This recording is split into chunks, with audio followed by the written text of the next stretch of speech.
అనంత కరుణామయుడు, అపార కృపాశీలుడు అయిన అల్లాహ్ పేరుతో ప్రారంభిస్తున్నాను. ప్రశంసలు, పొగడ్తలు అల్లాహ్కు మాత్రమే శోభిస్తాయి. ఆయన సమస్త లోకాలకు పోషకుడు, అనంత కరుణామయుడు, అపార కృపాశీలుడు. అల్హమ్దులిల్లా, రంజాన్ నెల యొక్క చివరి రోజుల్లోకి వచ్చేసాము. ప్రతి ఒక్కళ్ళ కోరిక ఏముంటుంది అంటే తక్కువ కష్టపడాలి, ఎక్కువ లాభం రావాలి అని. అది ఏ విషయంలో చూసుకున్నా అంతే.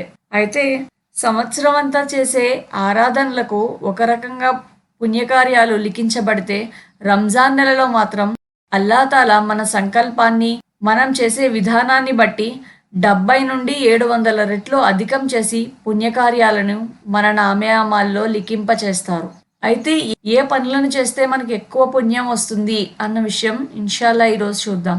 ఈ పనులను మనం ఆచరించాము అనుకోండి, మనకి ఎక్కువ పుణ్యకార్యాలు లభిస్తాయి. పుణ్యకార్యాలు లభించడం అంటే కేవలం పుణ్యం రావడమే కాదు. అల్హమ్దులిల్లా, అల్లాహ్ వాటి యొక్క బర్కత్తో మన పాపాలను కూడా క్షమిస్తారు. ఇది ఒక గొప్ప అవకాశం అన్నమాట అల్లాహ్ అనుగ్రహాన్ని పొందడానికి. అయితే ఏమేం పనులున్నాయి చూద్దాం.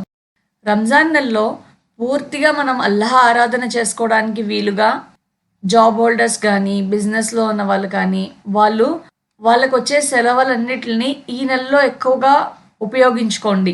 సెకండ్ వన్, మీ దగ్గర ఎవరైనా పనిచేస్తున్నారు అంటే వాళ్ళ ఉపవాసాలకి వీలుగా వాళ్ళ కోసం వాళ్ళ పని తగ్గించడము, వాళ్ళకి మంచి ఫెసిలిటీస్ కల్పించడము, ఇఫ్తారీ వాళ్ళకి ప్రిపేర్ చేసి ఇవ్వడము, ఇలాంటి పుణ్యకార్యాలు చేయండి. అవకాశం ఉంటే ఎవరైనా ఉమ్రా చేయండి. ఎందుకు అంటే రంజాన్ నెలలో ఉమ్రా చేయడం హజ్తో సమానం అన్నమాట. ఎవరైనా కూడా కారణం లేకుండా తిట్టినా లేదా మనతో బ్యాడ్గా మాట్లాడినా, మనల్ని అవమానపరిచినా సహనంతో, ఓర్పుతో ఉండండి. ఎట్టి పరిస్థితుల్లో కూడా తిరిగి జవాబు ఇవ్వకండి. జకాత్ ఇవ్వడానికి రంజాన్ నెల చాలా మంచి సమయం. కాబట్టి ఎవరైతే జకాత్కు అర్హులవుతారో వాళ్ళు జకాత్లు చెల్లించండి. వీలైనంత ఎక్కువగా దాన ధర్మాలు చేయడానికే ప్రయత్నించండి. ఎందుకు అంటే రంజాన్ నెలలో మనం చేసే ప్రతి మంచి పనికి కూడా అల్లాహ్ 10 నుండి 700 రెట్లు ఎక్కువగా పుణ్యకార్యాలని ఇస్తారు. తెల్లవారుజామునే లేచి ఖయాముల్ లైల్ అంటే తహజ్జుద్ నమాజ్ చేయండి. అల్లాహ్తో క్షమాపణ వేడుకోండి. ఖురాన్ను ఎక్కువగా పఠించండి. ఈ విధంగా సెహరీ టైం స్టార్ట్ అయ్యేంత వరకు మీ last third part of the నైట్ని స్పెండ్ చేయండి.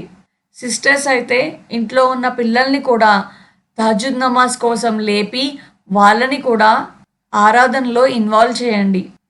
బ్రదర్స్ అయితే ఎప్పుడు మస్జిద్కు వెళ్ళినా సరే 2 రకాతుల తహియతుల్ మస్జిద్ నమాజ్ చదవడానికి పూర్తి ప్రయత్నం చేయండి. వీటి వల్ల ఎక్కువ పుణ్యకార్యాలు లభిస్తాయి. ఫ్రైడే రోజున సూరా కహఫ్ తిలావత్ చేయండి.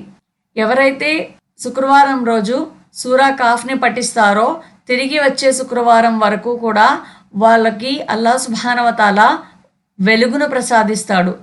అంత మాత్రమే కాదు, దజ్జాల్ యొక్క ఫిత్నా నుండి కూడా మనం ప్రొటెక్షన్లోకి వచ్చేస్తాము.